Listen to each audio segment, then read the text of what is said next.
نحمده ونصلي على رسوله الكريم اما بعد فاعوذ بالله من الشيطان الرجيم بسم الله الرحمن الرحيم رب اشرح لي صدري ويسر لي امري واحلل عقدة من لساني يفقهوا قولي۔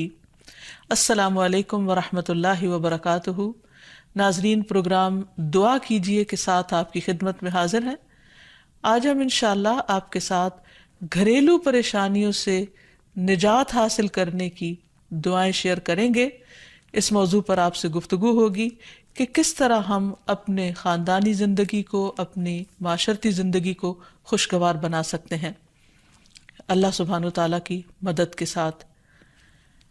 کوشش اپنی جگہ، لیکن ہر کوشش اس وقت فائدہ مند ہو جاتی ہے جب انسان اس کے ساتھ ساتھ اللہ تعالیٰ سے دعا کرتا ہے۔ حدیث میں آتا ہے کہ اللہ سبحانہ وتعالیٰ کے نزدیک دعا سے زیادہ معزز اور کوئی چیز نہیں، یعنی سب سے زیادہ اللہ تعالیٰ جس چیز کو بندے کی ویلیو کرتے ہیں وہ دعا مانگنا ہے۔ اسی طرح ایک اور حدیث میں آتا ہے کہ دعا کرنا افضل عبادت ہے، یعنی انسان جب اللہ تعالیٰ کے آگے ہاتھ پھیلاتا ہے، اپنے دل کی پکار اپنے رب کو سناتا ہے، تو دراصل وہ عبادت کی حالت میں ہوتا ہے اور ایک افضل عبادت کر رہا ہوتا ہے۔ اس لیے کثرت کے ساتھ دعائیں کرتے رہنا چاہیے، لیکن یاد رہے کہ دعا کرنے سے پہلے اللہ سبحانہ وتعالیٰ کی تعریف ضرور کی جائے۔ اس سلسلے میں تعریف کے بے شمار کلمات ہمیں احادیث کی کتابوں میں ملتے ہیں۔ انہی میں سے ایک آتا ہے کہ آپ صلی اللہ علیہ وسلم سے سوال کیا گیا کہ کون سا کلام افضل ہے؟ آپ نے فرمایا جو اللہ نے اپنے فرشتوں اور اپنے بندوں کے لیے چنا، اور وہ ہے سبحان اللہ و بحمدہ، سبحان اللہ و بحمدہ۔ یعنی جب انسان دعا کرنا چاہے تو اس سے پہلے کچھ مرتبہ جتنا اس کا دل چاہے اللہ تعالیٰ کی تسبیح اور حمد و ثنا بیان کرے، اور بار بار تکرار کے ساتھ کہتا رہے سبحان اللہ و بحمدہ۔ اس کے بعد درود شریف پڑھے جتنی دیر پڑھنا چاہے، اور پھر اس کے بعد اپنی حاجت اللہ سبحانہ وتعالیٰ کے سامنے رکھے تو انشاءاللہ اس کی پریشانی دور ہوگی۔ جہاں تک گھریلو پریشانیوں کا تعلق ہے تو اس میں ہم دیکھتے ہیں کہ ہر گھر کے اندر کوئی نہ کوئی چیز ایسی ہو جاتی ہے کہ جس سے باہمی تعلقات میں بدمزگی پیدا ہو جاتی ہے۔ بعض افراد کی طبیعت میں غصہ زیادہ ہوتا ہے، بعض لوگ جھگڑالو ہوتے ہیں، بعض لوگ شکی مزاج کے ہوتے ہیں، بعض لوگوں کو اونچا بولنے کی عادت ہوتی ہے، بعض لوگ دوسروں کو مختلف باتوں پر زج کرتے رہتے ہیں، بعض لوگ اپنی ذمہ داریوں کو ٹھیک سے نہیں نبھاتے۔ تو یہ تمام چیزیں صرف نہ یہ کہ ایسے انسان کو خود بلکہ اس کے آس پاس رہنے والوں کو اذیت میں مبتلا کر دیتی۔ اب اس میں انسان بعضوں کو سمجھانے سے بھی کام لیتا ہے، دوسروں سے بھی مدد لیتا ہے، لیکن پھر بھی مسئلہ حل نہیں ہوتا۔ تو صحابہ کرام تو اپنی جوتی کا تسمہ بھی ٹوٹ جاتا تو اللہ سبحانہ وتعالیٰ سے مانگتے تھے۔ تو اگر گھر کے اندر کسی قسم کی ناچاکی یا پریشانی ہے تو اس سلسلے میں بھی ہمیں اللہ تعالیٰ کی طرف رجوع کرنا چاہیے، اور پھر اس کے ساتھ ساتھ دوسرے کو جو مشکل پیدا کر رہا ہے سمجھانا بھی چاہیے۔ جہاں تک لڑائی جھگڑے کا تعلق ہے تو اسے منافقت کی علامت بتایا گیا۔ آپ صلی اللہ علیہ وسلم نے فرمایا کہ منافق کی 4 علامتیں ہیں، ان میں سے ایک بات کرے تو جھوٹ بولے، وعدہ خلافی کرے، امانت میں خیانت کرے، اور جب وہ جھگڑا کرے تو گالی دے، یعنی جھگڑتا بھی ہے اور گالی بھی دیتا ہے۔ نبی صلی اللہ علیہ وسلم نے یہ بھی فرمایا کہ اللہ کو سب سے زیادہ ناپسند آدمی وہ ہے جو بہت جھگڑالو ہے، یعنی اللہ تعالیٰ ایسے شخص سے محبت نہیں کرتے۔ اس لیے اگر آپ کسی سے بات کر رہے ہو تو اس کی بات توجہ سے سن لے۔ چھوٹی چھوٹی باتوں پر جھگڑنا اور دوسرے کے ساتھ بد اخلاقی سے پیش آنا یہ درست نہیں۔ پھر اسی طرح مومن جو ہے وہ کبھی بد اخلاق نہیں ہوتا، اور بد اخلاقی پھر منافقت کی علامت ہے۔ رسول اللہ صلی اللہ علیہ وسلم نے فرمایا تمہارے یہ نسب نامے کسی کے لیے گالی کا سبب نہیں ہے، تم سب آدم کی اولاد ہو، ایک دوسرے کے قریب ہو، دین یا عمل صالح کے علاوہ کسی وجہ سے کسی کو کسی پر کوئی فضیلت نہیں۔ آدمی کے برا ہونے کے لیے یہی کافی ہے کہ وہ فحش گو ہو، بد کلام ہو، بخیل ہو اور بزدل ہو۔ پھر اسی طرح آپس میں محبتوں کا نہ ہونا، بہن بھائیوں میں ناچاکی یا شوہر بیوی میں ناچاکی، یا والدین کے ساتھ محبت کا نہ ہونا، یہ ایک طرح سے اللہ تعالیٰ کی طرف سے ایک آزمائش بھی ہو سکتی ہے اور ایک عذاب بھی ہو سکتا ہے۔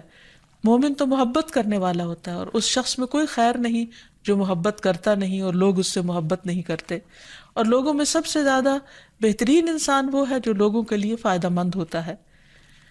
تو اس لیے بہت ضروری ہے کہ خاندان کے اندر باہم محبت پائی جائے۔ گھریلو زندگی خوبصورت ہو جاتی ہے اگر آپس میں ایک دوسرے سے پیار، محبت اور ہمدردی کے جذبات پائے جاتے ہیں۔ پھر اسی طرح بعض اوقات گھریلو زندگی میں بدگمانیاں بہت تکلیف دیتی ہیں، یا گھر کے کچھ افراد سنی سنائی باتوں پر یقین کرتے ہوئے دوسروں کے خلاف بدگمانی پال لیتے ہیں، تو اس سے بھی پرہیز کرنے کی ضرورت ہے۔ اسی طرح گھریلو پریشانیوں میں گھر کا تنگ ہونا بھی ایک عذاب کی شکل ہے۔ اس لیے نبی صلی اللہ علیہ وسلم نے ہر وضو کرنے کے بعد جو دعا سکھائی، اس میں خاص طور پر یہ دعا آتی ہے کہ اے اللہ میرے گھر میں وسعت پیدا کر دے، یعنی ایک تو دلوں میں وسعت ہو، اور دوسرا یہ ہے کہ جگہ بھی کشادہ ہو۔ رسول اللہ صلی اللہ علیہ وسلم نے فرمایا 3 چیزیں بدبختی میں سے ہیں۔ عورت جب تو اسے دیکھے تو وہ تجھ کو بری لگے اور وہ تجھ پر اپنی زبان چلائے، اور اگر تو اس سے غائب ہو تو وہ اپنے نفس کی اور تیرے مال کی حفاظت نہ کرے۔ دوسرے، مریل سواری کہ اگر تو اسے مارے اور چلائے تو تجھ کو تھکا دے، اور اگر اسے چھوڑ دے تو تجھے جلد تیرے ساتھیوں تک نہ پہنچائے، اور ایسا گھر جو تنگ اور کم سہولتوں والا ہو۔ تو اس لیے اگر انسان ایسی کسی تکلیف میں مبتلا ہے تو اس کا حل بھی یہی ہے کہ کوشش کے ساتھ ساتھ انسان دعا کرے۔ اسی طرح خرچ میں کمی، وسائل میں کمی، مال میں کمی، یہ تمام چیزیں بھی عموماً گھروں کے اندر جھگڑے پیدا کر دیتی ہیں۔ کھانے پینے کی قلت، بنیادی ضروریات کا پورا نہ ہونا، تو ایسی صورت میں بھی انسان اللہ تعالیٰ کی طرف رجوع کرے، اور اس کے لیے ساتھ ہی کوشش بھی ضروری ہے۔ کوشش میں سب سے پہلے تو یہ کہ انسان لڑائی جھگڑا چھوڑے، صبر و ضبط کی عادت ڈالے، برداشت و تحمل کی عادت اپنے اندر پیدا کرے، اپنے اخلاق کو بہتر بنائے۔ ایک حدیث کے مطابق اللہ سبحانہ وتعالیٰ جب کسی گھرانے پر خیر و برکت نازل فرمانا چاہتے ہیں تو اس گھر والوں کے اندر نرمی پیدا کر دیتے ہیں، اور ایک اور حدیث میں یہ بھی آتا ہے کہ جو نرمی سے محروم کر دیا گیا وہ ہر خیر و بلائی سے محروم کر دیا گیا۔ تو اس لیے گھر کے ہر فرد کو اپنے اپنے رویے پر غور کرتے ہوئے اپنے اخلاق کی اصلاح کرنے کی ضرورت ہے، اور دوسروں سے توقعات زیادہ رکھنے کی بجائے اپنا طرز عمل اچھا کرنے کی ضرورت ہے۔ اور گھر والوں کے ساتھ بہترین ہونا نبی صلی اللہ علیہ وسلم کی سنت ہے۔ آپ نے فرمایا تم میں سے بہتر وہ ہے جو اپنے گھر والوں کے لیے بہتر ہو، اور میں تم سب کی نسبت اپنے گھر والوں کے حق میں اچھا ہوں۔ یعنی آپ نے اپنی مثال دی کہ میں سب سے اچھا سلوک اپنے گھر والوں سے کرتا ہوں، تو تمہیں بھی اگر اچھا بننا ہے تو ایسا ہی کرنا ہوگا۔ پھر اسی طرح گھر والوں کو زیادہ سے زیادہ فائدہ پہنچانا۔ حسن بصری سے مروی ہے کہ اللہ تعالیٰ کے نزدیک پسندیدہ بندے وہ ہیں جو اپنے اہل و عیال کو سب سے زیادہ نفع دینے والے ہیں۔ پھر اسی طرح پیار و محبت سے رہنا۔ اگر لڑائی جھگڑا ہو بھی جائے یا کوئی غلط فہمی پیدا بھی ہو جائے تو اس وقت خاموشی اختیار کر لینا، مناسب وقت کا انتظار کر کے اس غلط فہمی کو دور کرنا ضروری ہے۔ پھر اسی طرح اللہ سبحانہ وتعالیٰ نے گھریلو زندگی کو خوشگوار بنانے کے لیے جو بہترین ہدایت ہمیں قرآن مجید میں دی ہے وہ ہے عفو و درگزر سے کام لینا۔ اللہ تعالیٰ فرماتے ہیں یا ایہا الذین آمنوا ان من ازواجکم و اولادکم عدوا لکم فاحذروہم وَإِن تَعْفُوا وَتَصْفَحُوا وَتَغْفِرُوا فَإِنَّ اللَّهَ غَفُورٌ رَّحِيمٌ إِنَّمَا أَمْوَالُكُمْ وَأَوْلَادُكُمْ فِتْنَةٌ وَاللَّهُ عِندَهُ أَجْرٌ عَظِيمٌ۔ اے لوگو جو ایمان لائے ہو، بے شک تمہاری بیویوں اور تمہارے بچوں میں سے بعض تمہارے دشمن ہیں، سو ان سے ہوشیار رہو، اور اگر تم معاف کرو اور درگزر کرو اور بخش دو تو بے شک اللہ بے حد بخشنے والا نہایت رحم فرمانے والا ہے۔ تمہارے مال اور تمہاری اولاد تو محض ایک آزمائش ہے، اور جو اللہ ہے اسی کے پاس بہت بڑا اجر ہے۔ یعنی انسان کو بعض اوقات اپنی ہی بیوی یا بیوی کو اپنے ہی شوہر سے، اور بعض اوقات اپنے ہی بچوں سے یا اپنے ہی والدین سے دشمنی کا اندیشہ ہو سکتا ہے، اور وہ ایک دوسرے کے لیے مصیبت اور بلا ہو سکتے ہیں، لیکن ایسی صورت میں بھی انسان کا گزارا نہیں ہو سکتا جب تک ایک دوسرے کو معاف نہ کرے۔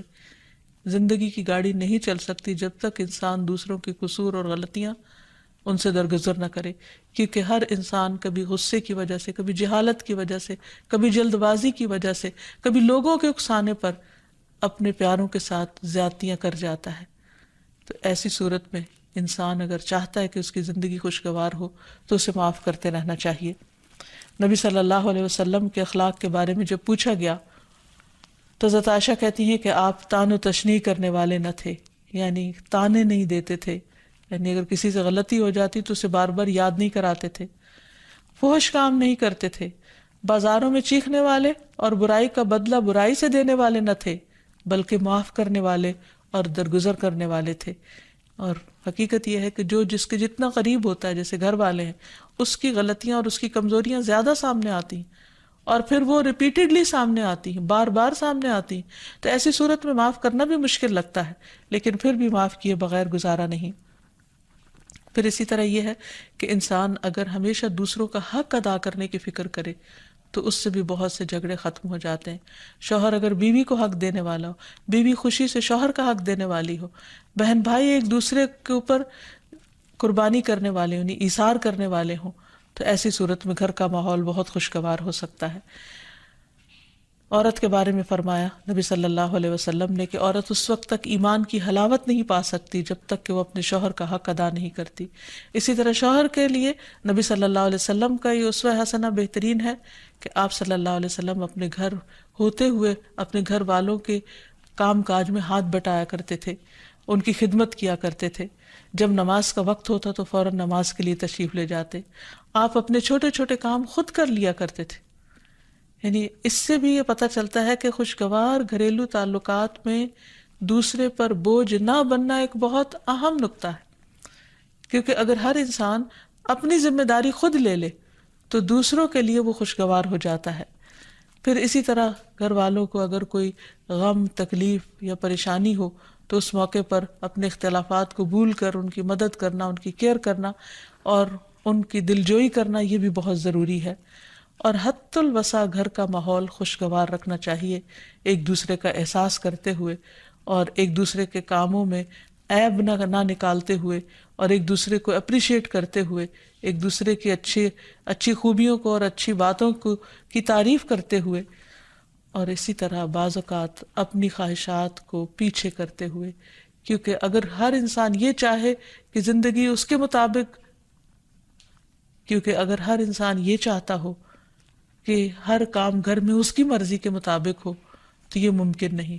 بہت سے گھروں میں ساس بہو کا جھگڑا کس بنا پر ہوتا ہے، یا آپس میں قریبی رشتوں کا جھگڑا اور فتنہ فساد کس وجہ سے ہوتا ہے؟ کیونکہ ہر شخص یہ چاہتا ہے کہ گھر کا نظام اس کی مرضی کے مطابق ہو، حالانکہ ایسا ہونا ممکن نہیں۔ تو اس لیے ہر انسان کو اپنی رائے بھی دینی چاہیے، لیکن دوسروں کی رائے کا بھی احترام کرنا چاہیے، اپنی ضرورت بھی پوری کرنی چاہیے، لیکن اس کے ساتھ ساتھ دوسروں کی ضروریات کا بھی خیال کرنا چاہیے۔ پھر اسی طرح بہت سے معاملات میں قناعت اختیار کرنی چاہیے، کیونکہ یہ زندگی بذات خود ایک امتحان ہے، اور اصل عیش و عشرت کی جگہ جنت ہے، دنیا نہیں، یا دنیا کا گھر نہیں۔ تو اس لیے ضروری ہے کہ مشکل حالات میں انسان اپنے عزیزوں کا، پیاروں کا، گھر والوں کا ساتھ دے، ان کی مدد کرے۔ مثلا شوہر کے اگر معاشی حالات تنگ ہیں تو بیوی ناجائز مطالبات نہ کرے، اسی طرح اگر بیوی بیمار ہے تو شوہر اس سے بہت زیادہ گھر کے کام کا مطالبہ نہ کرے۔ تو ایک دوسرے کے حالات کی رعایت کرتے ہوئے اگر انسان ایک دوسرے سے توقعات رکھے تو اس سے بھی حالات بہت خوشگوار ہو سکتے ہیں۔ اور پھر یہ کہ ہمیشہ دوسروں کی چھوٹی چھوٹی ایفرٹ پر ان کے لیے شکر گزاری کے جذبات ہونے چاہیے۔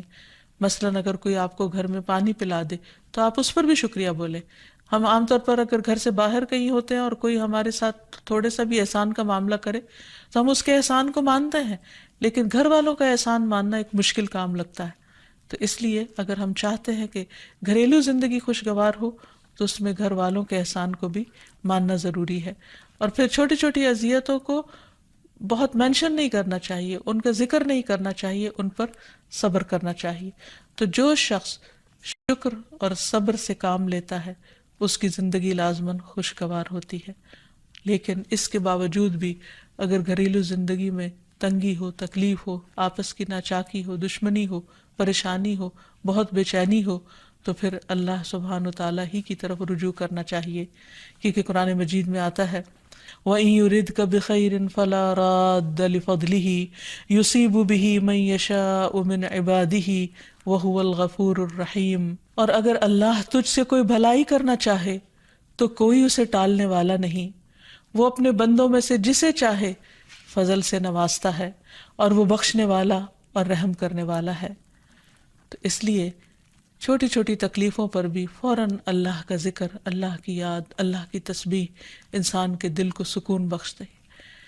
اور نبی صلی اللہ علیہ وسلم نے خصوصاً اپنی پیاری بیٹی فاطمہ رضی اللہ تعالی عنہا کو جب وہ گھر کے کام کاج کر کے تھک جاتی تھی، کیونکہ اپنے ہاتھ سے چکی پیستی، اپنے ہاتھ سے آٹا گوندتی، اپنے ہاتھ سے اپنے گھر کے کام کاج کرتی، بچوں کو لک آفٹر کرتی، تو بہت تھک جاتی تھی. اور اسی تھکاوٹ کی وجہ سے انہوں نے ایک دفعہ نبی صلی اللہ علیہ وسلم کے پاس جب کچھ قیدی آئے تو خادم کا مطالبہ کیا، لیکن آپ صلی اللہ علیہ وسلم نے ان کو خادم دینے کی بجائے یہ تسبیحات سکھائی اور فرمایا کہ جب تم اپنے بستر پر جانے لگو تو 33 بار سبحان اللہ، 33 بار الحمدللہ اور 34 بار اللہ اکبر پڑھ لیا کرو.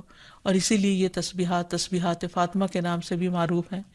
تو رات کو خاص طور پر بستر پر لیٹ کر یہ تسبیحات ضرور پڑھ لینی چاہیے، کیونکہ یہ گھریلو کام کاج کی تھکاوٹ کا بہترین علاج ہے اور خادم کی جگہ کفایت کرنے والی دعائیں ہیں. پھر اسی طرح گھر میں وسعت اور کشادگی کی دعا، اللہم اغفر لی ذنبی ووسع لی فی داری وبارک لی فی رزقی. اے اللہ میرے گناہ معاف کر دے، میرے گھر میں وسعت پیدا کر دے اور میرے رزق میں برکت عطا کر دے. پھر اسی طرح چھوٹی چھوٹی پریشانیوں کے سلسلے میں مثلاً بچے کو چوٹ لگ گئی یا اچانک کسی وبائی مرض کا کوئی شکار ہو گیا تو علاج معالجے کے ساتھ ساتھ دعا کرنا ضروری ہے. مثلاً گھر والوں میں سے اچانک کسی کو کوئی ایسی بیماری آ گئی، کوئی سٹروک ہو گیا یا ہارٹ اٹیک ہو گیا تو سارے گھر والے پینک ہو جاتے ہیں. ایسی صورت میں پریشانی کا صرف اظہار کرتے رہنے سے اور غمگین رہنے سے مریض کی مدد نہیں کی جا سکتی. تو اس موقع پر اللہ تعالیٰ سے دعا کرنی چاہیے. اور ایک بہت خوبصورت دعا جو نبی صلی اللہ علیہ وسلم نے حضرت اسماء بنت امیس کو سکھائی تھی کہ آپ نے فرمایا کیا میں تمہیں ایسے کلمات نہ سکھاؤں جن کو تم پریشانی کے وقت پڑھا کرو. اور وہ کلمات ہیں اللہ اللہ ربی لا اشرک بہ شیئا، اللہ ہی میرا رب ہے، میں اس کے ساتھ کسی چیز کو شریک نہیں بناتی. اور آخر میں یہ کہ گھر والوں کی باہمی محبت اور الفت اور تعلقات کی بہتری کی دعا کرنی چاہیے جو پیارے نبی صلی اللہ علیہ وسلم نے ہمیں سکھائی ہے. وہ دعا ہے اللہم الف بین قلوبنا واصلح ذات بیننا واہدنا سبل السلام ونجنا من الظلمات الى النور وجنبنا الفواحش ما ظہر منها وما بطن وبارک لنا فی اسماعنا وابصارنا وقلوبنا وازواجنا وذریاتنا وتب علینا انک انت التواب الرحیم وجعلنا شاکرین لنعمتک مثنین بہا قابلیہا واتمہا علینا. اے اللہ ہمارے دلوں میں الفت پیدا فرما دے اور ہمارے آپس کے معاملات کی اصلاح کر دے. ہمیں سلامتی کے راستوں کی رہنمائی فرما اور ہمیں اندھیروں سے نجات دے کر نور کی طرف لے آ اور ہمیں تمام ظاہری اور چھپی بدکاریوں سے محفوظ رکھ. ہمارے کانوں اور ہماری آنکھوں اور ہمارے دلوں اور ہماری گھر والیوں اور ہمارے بچوں میں برکتیں عطا فرما. ہماری توبہ قبول فرما، بلا شبہ تو بہت زیادہ توبہ قبول کرنے والا اور رحمت کرنے والا ہے. ہمیں اپنی نعمتوں کا شکر ادا کرنے والا بنا اور ان کی تعریف کرنے والا اور ان کو قبول کرنے والا بنا دے. ان نعمتوں کو ہم پر کامل فرما دے، یعنی ان نعمتوں کو ہم پر تمام کر دے. تو کس قدر جامع اور خوبصورت دعا ہے جو نبی صلی اللہ علیہ وسلم نے ہمیں سکھائی. گھریلو زندگی کو خوشگوار بنانے کے لیے ان دعاؤں کو پڑھتے رہنا چاہیے، یاد کر لینا چاہیے، قبولیت کے مواقع پر پڑھنا چاہیے. اگر زبانی یاد نہ بھی ہو تو دیکھ کر پڑھ لینا چاہیے، اور اگر ان کا ترجمہ نہ آتا ہو تو اردو میں پڑھنے میں بھی کوئی حرج نہیں. لیکن اللہ تعالیٰ سے مانگتے رہیے، کیونکہ ساری مشکلات کا حل صرف اسی کے پاس ہے. وآخر دعوانا ان الحمد للہ رب العالمین. السلام علیکم ورحمۃ اللہ وبرکاتہ.